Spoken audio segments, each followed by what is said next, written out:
அனைவருக்கும் வணக்கம். கன்னிராசினியர்களுக்கு நிகழ்ந்து கொண்டிருக்கும் ஜூன் மாதம் 6ஆம் தேதி அமாவாசையான அன்று நீங்கள் இதை செய்தால் உங்களுடைய வாழ்வில் 16 செல்வங்களும் உங்கள் வீடு தேடி வரும். அலட்சியம் வேண்டாம். பிறகு நீங்கள் தான் வருத்தப்பட வேண்டியிருக்கும். குறிப்பா இன்றைய நாள்ல சிம்மராசினியர்கள் என்ன செய்யலாம், என்ன செய்யக்கூடாது, கட்டாயம் செய்ய வேண்டியவை என்ன, மறந்தும் நீங்கள் செய்யக்கூடாதவை என்ன, அமாவாசை என்று நமக்கு கிடைக்கும் பலன்கள் என்ன, இன்றைய நாள்ல நாம் மேற்கொள்ள வேண்டிய பரிகாரங்கள் என்ன, குறிப்பா சிம்மராசினியர்களுக்கு இன்றைய நாள்ல கிரகங்களுடைய சஞ்சார நிலைகள் என்ன என்று பார்க்கும்போது மேஷத்தில் செவ்வாயும், ரிஷபத்தில் சூரியன், சுக்கிரன், சந்திரன், குரு ஆகிய 4 கிரகங்கள் இணைந்து சஞ்சரிக்கிறாங்க. மிதுனத்தில் புதன் பகவானும், கன்னியில் கேதுவும், கும்பத்தில் சனி பகவானும், மீனத்தில் ராகுவும் சஞ்சரிக்கிறாங்க. இந்த கிரகங்களுடைய சஞ்சார நிலைகளின் காரணமாக என்ன மாதிரியான முன்னேற்றங்கள் எல்லாம் உங்களுடைய வாழ்வில் ஏற்பட இருக்கு என்பது குறித்தான முழுமையான பதிவு தான் இந்த வீடியோல நம்ம விரிவா பார்க்க போகிறோம். அமாவாசை நாளில் மறந்தும் இந்த காரியத்தை செய்து விடாதீர்கள். அமாவாசை என்றால் இருள் சூழ்ந்த நாள் என்று சொல்லலாம். அந்த உன்னதமான நாள் அம்மன் வழிபாடு, முன்னோர்களை வழிபடுவது, குலதெய்வ வழிபாடு செய்வதற்கு உகந்த ஒரு நாளாகும். அமாவாசை நாளில் விரதம் மேற்கொண்டு மதியம் இலையில் சாப்பிட வேண்டும். காகத்திற்கு உணவு வைத்த பின்னரே சாப்பிட வேண்டும். அமாவாசை நாளில் நாம் செய்யும் ஒவ்வொரு வழிபாடும் நம் முன்னோர்களுக்கு போய் சேரும். அவர்களுக்கு சேரும் புண்ணியம் யாவும் நமக்கு வந்து சேரும். நமக்கு மட்டுமின்றி நம் சந்ததிக்கும் வந்து சேரும் என்பதை மறந்துவிடாதீர்கள். முன்னோர்களுக்கு தர்ப்பணம் கொடுக்க விரதம் இருக்கும் இந்த நாளில் என்ன செய்யலாம், என்ன செய்யக்கூடாது, என்ன செய்தால் என்ன மாதிரியான நன்மைகள் எல்லாம் ஏற்படும் என்பது குறித்தான முழுமையான பதிவு தான் இந்த வீடியோல நம்ம பார்க்க போகிறோம். வருடத்தில் எந்த வழிபாட்டை வேண்டுமானாலும் செய்யலாம், செய்யாமலும் இருக்கலாம். ஆனால் முன்னோர்களுடைய வழிபாட்டை மட்டும் ஒருபோதும் செய்யாமல் இருக்கக்கூடாது என்று ஜோதிட சாஸ்திரம் தெரிவிக்கிறது. மாதுர்காரனாகிய சந்திரனும் பிதுர்காரகனாகிய சூரியனும் ஒன்றாக இணையும் காலமே அமாவாசையாகும். அந்த தினத்தில் மறைந்த முன்னோர்களுக்கு திதி தர்ப்பணம் செய்து உணவு படையலிட்டு அவர்களின் ஆசி பெறும்போது நமது பாக்கியஸ்தானம் வலிமை பெறும். இதன் மூலம் திருமண தடை, குழந்தை பிறப்பு தாமதம், வறுமை, நீர்த்த நோய், கடன் தொல்லை போன்ற பிரச்சனைகள் நீங்கி கர்ம வினைகளுக்கு பரிகாரம் தேடிக்கொள்ளலாம். நம் பித்ருக்கள் சக்தி நிறைந்தவர்கள்.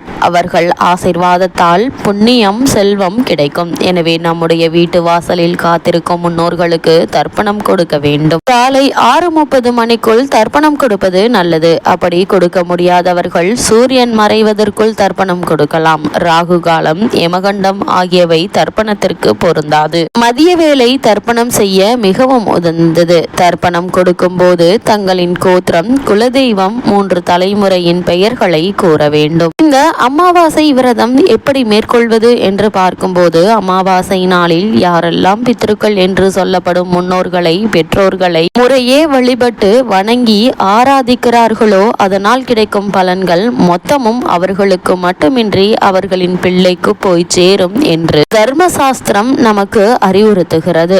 அமாவாசை நாளில் பெற்றோர் இல்லாத கணவன் விரதம் இருக்கலாம். அதே சமயம் கணவன் விரதம் இருக்கிறாரே, சாப்பிடாமல் இருக்கிறாரே என்று மனைவியும் விரதம் இருக்கக்கூடாது. கணவன் இருக்கும் போது அவர்களை சுமங்கலிகள் என்று சொல்வார்கள். சுமங்கலிகள் ஒருபோதும் அமாவாசை நாளில் விரதம் இருக்கக்கூடாது.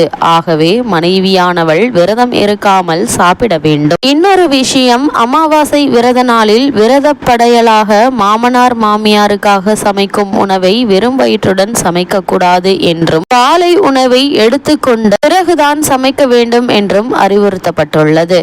இந்த அமாவாசை நாளில் காலையில் தர்ப்பணம் செய்ய வேண்டும். காலை உணவு எடுத்துக்கொள்ளாமல் இருக்க வேண்டும். பின்னர் நம் முன்னோருக்கு பிடித்தமான உணவை இலையில் வைத்து அவர்களின் படங்களுக்கு பூக்களிட்டு குடும்பத்துடன் வணங்க வேண்டும். பின்னர் காகத்துக்கு சமைத்த உணவு அனைத்திலிருந்தும் கொஞ்சம் எடுத்து வழங்க வேண்டும். அதன் பின்னர் இலையில் உணவு சாப்பிட வேண்டும். முக்கியமாக முன்னோரை நினைத்து 4 பேராவது உணவு வழங்க வேண்டும். இது இருப்பதிலேயே மிகவும் புண்ணியம். இப்படி செய்வதால் என்ன நடக்கும் என்று பார்க்கும்போது நமக்கு முன்னோர்களுடைய ஆசி கிடைக்கும். இந்த நாளில் நாம் முன்னோரை முன்னோரை நினைத்து செய்கின்ற எல்லா காரியங்களும் மும்மடங்கு பலன்களை நமக்கு வழங்கும் என்கின்றது சாஸ்திரம். மாலையில் அவசியம் விளக்கேற்ற வேண்டும். மீண்டும் குடும்பத்தினர் ஒன்று சேர்ந்து நம் முன்னோர்களையும் இறைவனையும் நமஸ்கரிக்க வேண்டும். அதேபோல் அமாவாசை அன்று இரவு தர்ப்பணம் செய்த கணவருக்கு டிஃபன் உணவுதான் கொடுக்க வேண்டும். மனைவியானவர் டிஃபனே சாப்பிட்டாலும் கொஞ்சம் கைப்பிடியேனும் சாதம் சாப்பிட வேண்டும் என்று வலியுறுத்தப்பட்டுள்ளது.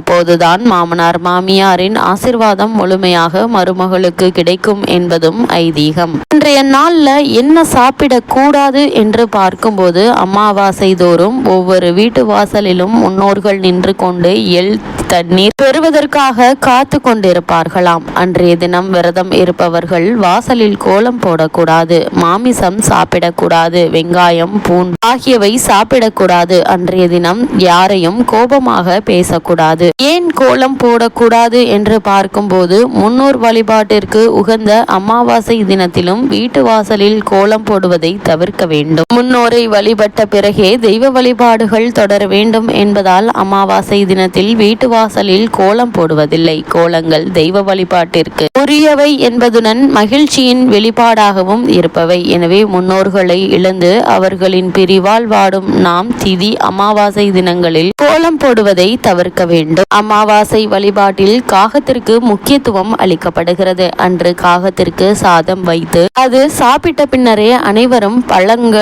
பழக்கம் நடைமுறையில் உள்ளது. சனீஸ்வர பகவானின் வாகனமான காகம் யமலோகத்தின் வாசலில் இருப்பதாகவும் அது யமனின் தூதுவன் எனவும் குறிப்பிடப்படுகிறது. காகத்திற்கு சாதம் வைத்தால் யமலோகத்தில் வாழும் நமது முன்னோர்கள் அமைதியடைந்து நமக்கு ஆசி வழங்குவார்கள் என்று சாஸ்திரம் கூறுகிறது. காகம் சாதத்தை எடுக்காவிட்டால் முன்னோர்களுக்கு ஏதோ மனக்குறை இருப்பதாக கருதுவது மக்களினுடைய நம்பிக்கை. மாதம் தோறும் அமாவாசை அன்று தர்ப்பணம் தர முடியாதவர்கள் கூட ஆண்டிற்கு ஒரு முறை வரும் தை அமாவாசை, ஆடி அமாவாசை, மகாலய அமாவாசையில் தர்ப்பணம் கொடுத்து அனைத்து மாதத்திலும் தர்ப்பணம் தந்த பலனை பெறலாம். இந்த அமாவாசையை பொறுத்த வரைக்கும் அந்த அமாவாசை எனப்படும் இந்த தினத்தில் மறைந்த முன்னோர்களுக்கு திதி தர்ப்பணம் செய்து உணவு படையிலிட்டு ஆசி பெறும்போது நமது பாக்கியஸ்தானம் வலிமை பெறும். இதன் மூலம் திருமண தடை, குழந்தை பிறப்பு தாமதம், வறுமை, நீடித்த நோய், கடன் தொல்லை போன்ற பிரச்சனைகளை நீக்கி கர்ம வினைகளுக்கு பரிகாரம் தேடிக்கொள்ளலாம். பித்ருக்கள் என்பது